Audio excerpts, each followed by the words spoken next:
Hi guys. Tonight I want to talk to you about a pretty sensitive topic.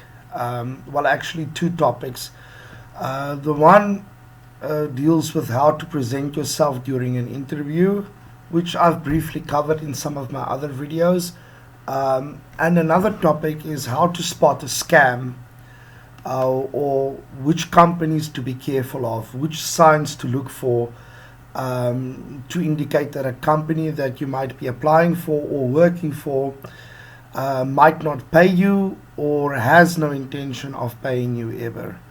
Unfortunately, in this industry, we have too many. I mean, one would already be too many, but we have a lot more than one or two companies that are out to scam teachers, where they get teachers to teach sometimes more than 100 hours for them and then end up not paying them. So, tonight's video is going to be about how to spot these companies. First of all, guys, when you apply for a company, they usually will request a CV from you. After requesting your CV, if they are interested in you, they'll usually send you an email. And this email will invite you to have an interview with the company. Okay. Now, this interview process is really important in order to spot whether this is a legitimate company or whether this is a company that you should be careful of. Okay. If the interview process is very relaxed, it isn't always a warning sign, but it definitely usually is a warning sign.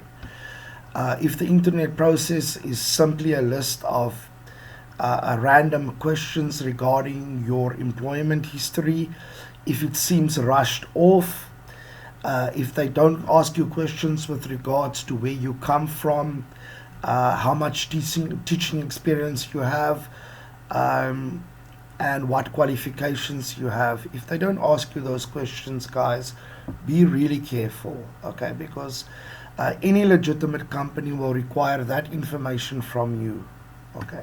Then another warning sign is most companies these days, and I want to go out on a limb and say at least 80% of all the online companies these days require a demo class from you, okay?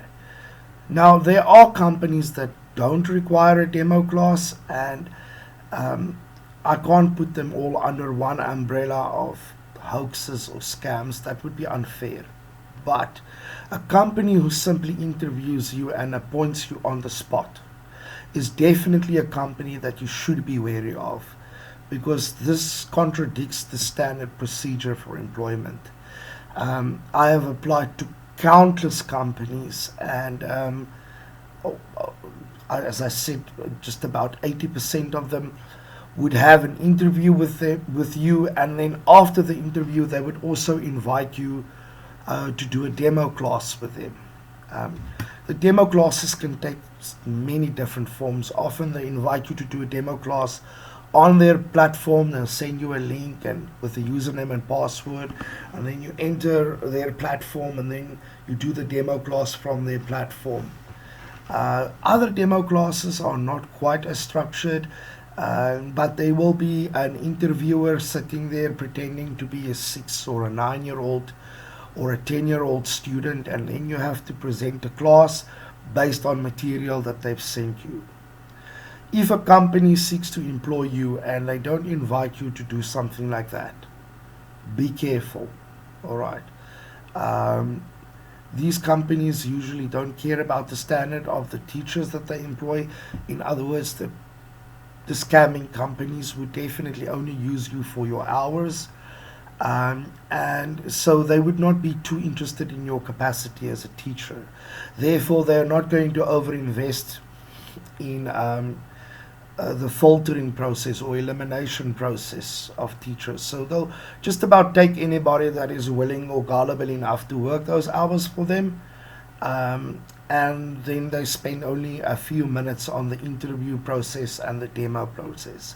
I know with Anthony, the demo class was it was very relaxed, but still you could see that they had a definite interest in how I presented my class, and what I was saying and how I was doing it, and how I went through the process. For example, my introduction, mm, whether I used a warm up of sorts, whether I asked the student some basic questions, whether I introduced myself, and from even though the interview was relaxed, I could still see that they were interested in whether I was actually capable or experienced enough to teach on their platform. There was another school, ABC 360, I think. Their interview process was also rather relaxed, but I wasn't concerned about them because they sent me a material from their platform, and although I wasn't doing the demo on their platform, I used the material from their platform. And companies that usually have their own platform and go through the effort and expenses to set up a platform and have their own material, I mean, I can't say to 100%, but they're more likely to be legitimate companies and would have an interest in paying their teachers so as to avoid building up a bad reputation for themselves. So those are the things that you can look for. And then, guys, there's another thing. A lot of teachers don't know this. And this is why I've repeatedly declined offers to be a recruiter. Recruiters are necessary in this industry. Okay, so let's just look at how the online teaching industry works. Who benefits from online teaching? Recruiters, trainers, and teachers. So we'll just set the students aside now, but from our side, from an employment perspective, who benefits?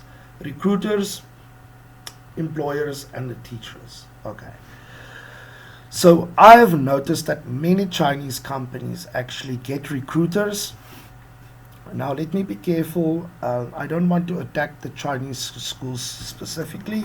So let's just say I'm using Chinese companies as a random example. They would get a recruiter. The recruiter would then go on to all of these Facebook pages and platforms. Then they would advertise an hourly rate and invite people to send their CVs. Now you know the rest of the process. I've just explained it to you. But what a lot of teachers don't realize is that these Chinese schools actually take your hours that you've worked. For example, let's say you've worked in a particular month, you've worked 50 hours at $8 an hour. Okay, so my math isn't good, but I think that's about $400. Okay. What happens is they tell the recruiter, listen, we offer $12 an hour. You don't have to tell the teacher that we do that, and you can offer the teacher any rate. So the recruiter will come to you and tell you, listen, we offer you $8 an hour. So every hour that you teach, the recruiter puts $4 into his pocket. Okay. So it's pointless for us to debate whether this is ethical or unethical. Recruiters are also entitled to make money, and I don't have an objection to that. But what you should be careful of is that these companies then at the end of the month pay all the teachers' salaries who got recruited through that recruiter onto the recruiter's bank account. Okay. And then the recruiter looks at how many hours you worked, and then he takes the money from his account and transfers it onto your account. Okay. So if there's some sort of a payment issue, it is almost pointless complaining to the company that the recruiter isn't paying you.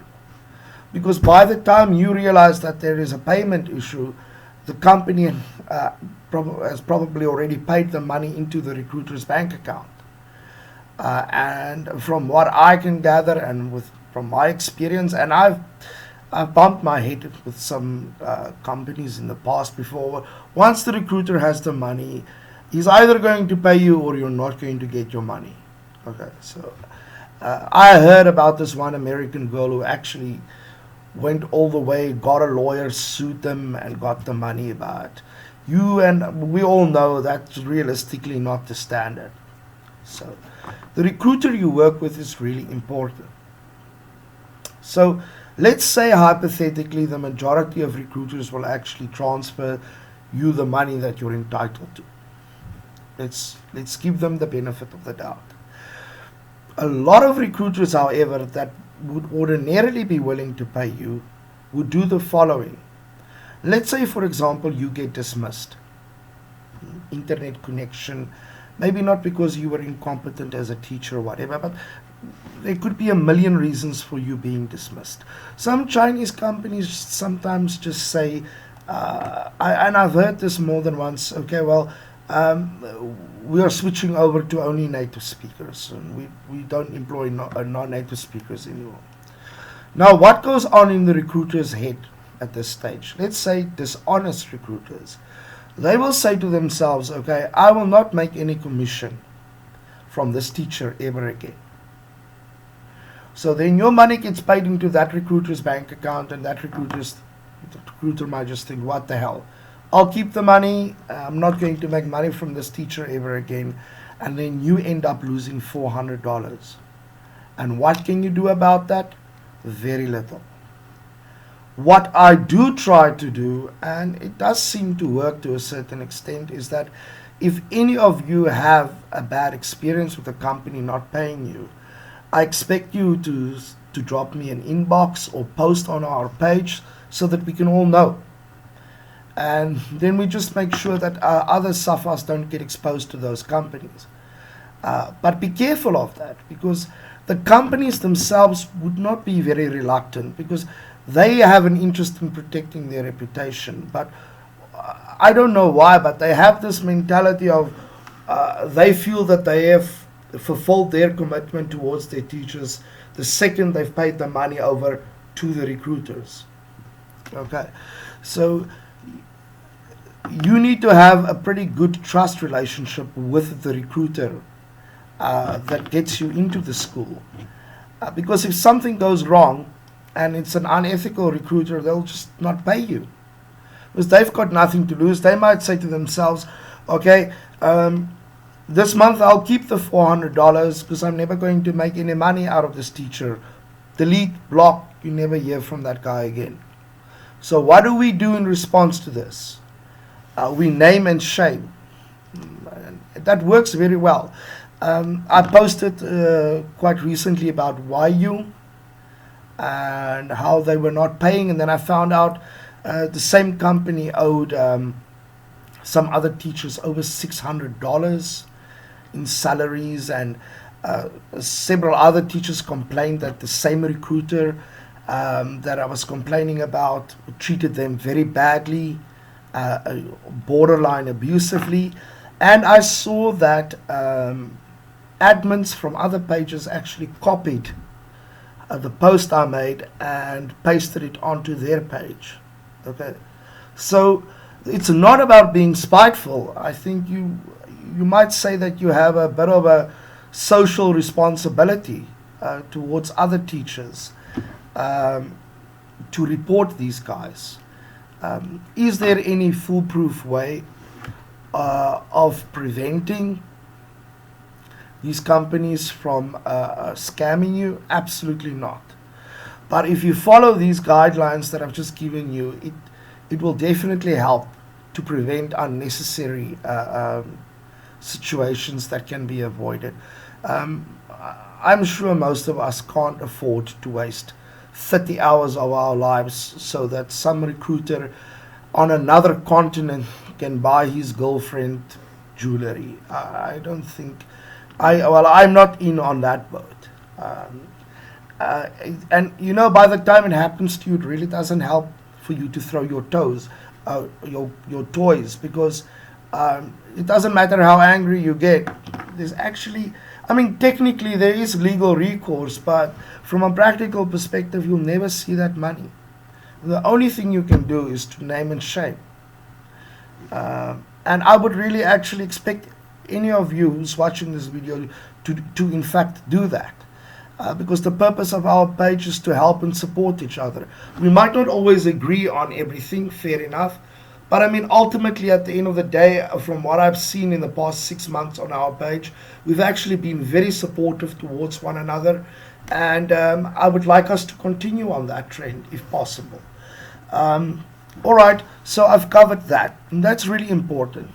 Um, and don't worry about that company trying to discredit you or saying something bad about you. If a teacher tells me that they didn't get paid by a company or they got dismissed unfairly, I'll probably believe the teacher because I know the mentality of these companies. I also recently saw a very disturbing post about a young Muslim lady who got rejected during an interview for wearing her traditional uh, Muslim clothes. I was really upset about this, not because of anything other than some horrible comments that were dropped in the comments section regarding her appearance. Now, my response to that is I don't care whether anybody, I don't care how unpopular I become, but the day that people will decline me from doing a job because I'm Christian, then they can keep the job.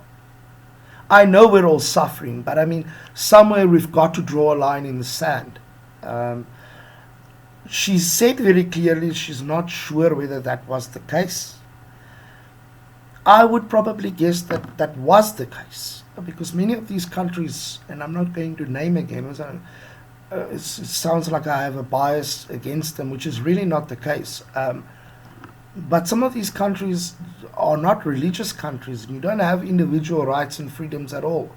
So they would quite blatantly be racist or insensitive towards your religious beliefs.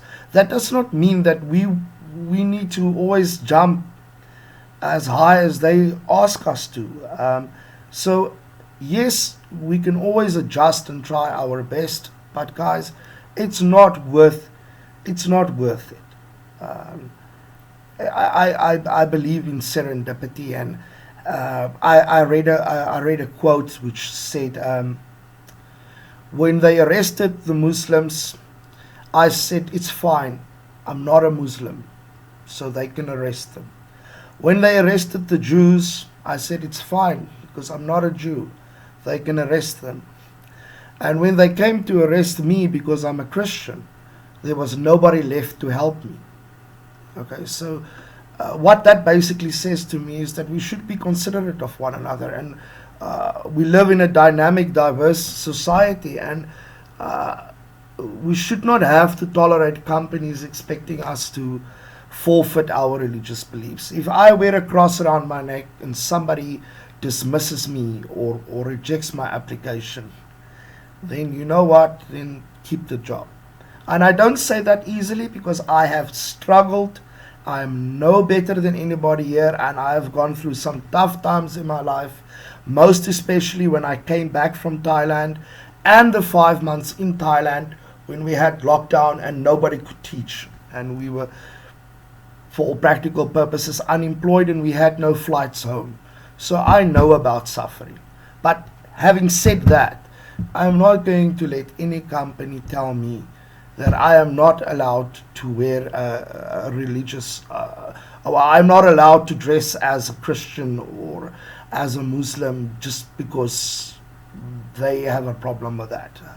That is not the South African way, and I encourage you to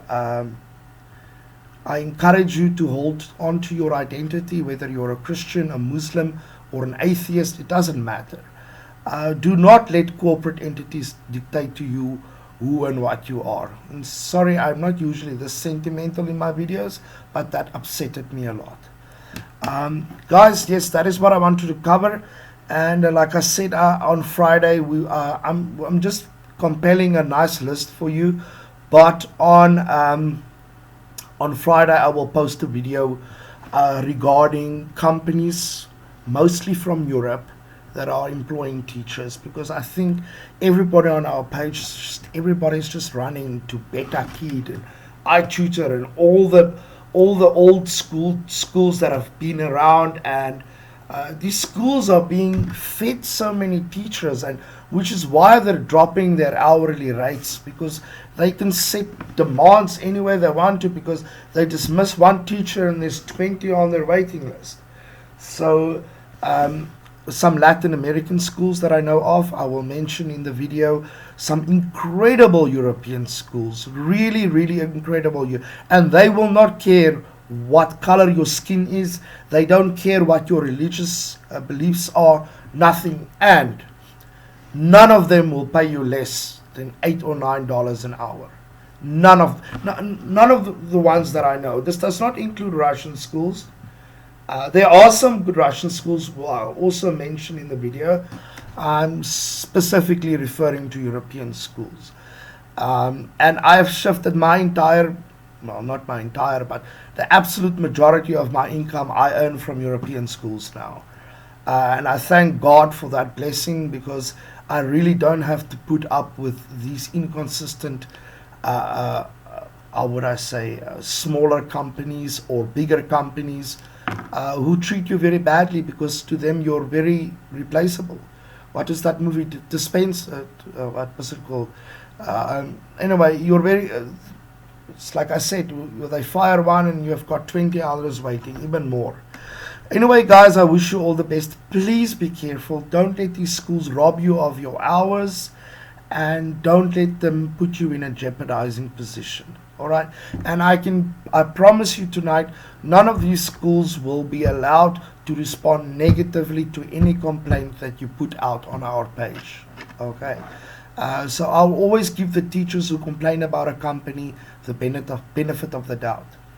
One last thing.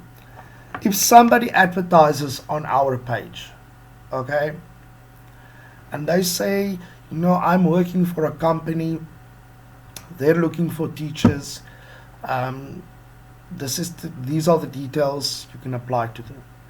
If this company then responds negatively to your application, for whatever reason, do not attack the teacher who posted the job. Because we need people to go onto our page. I can't do it alone. I mean, goodness knows I try my best. But I saw recently that somebody attacked one of the teachers because they didn't get the job. So what is going to happen is that teacher will probably never advertise a job again. So if you don't get it, you don't get it. Like, I still randomly apply, but I do it now for my blog. I can't take on more hours from more schools, but I do it for my blog and for the purposes of giving you feedback.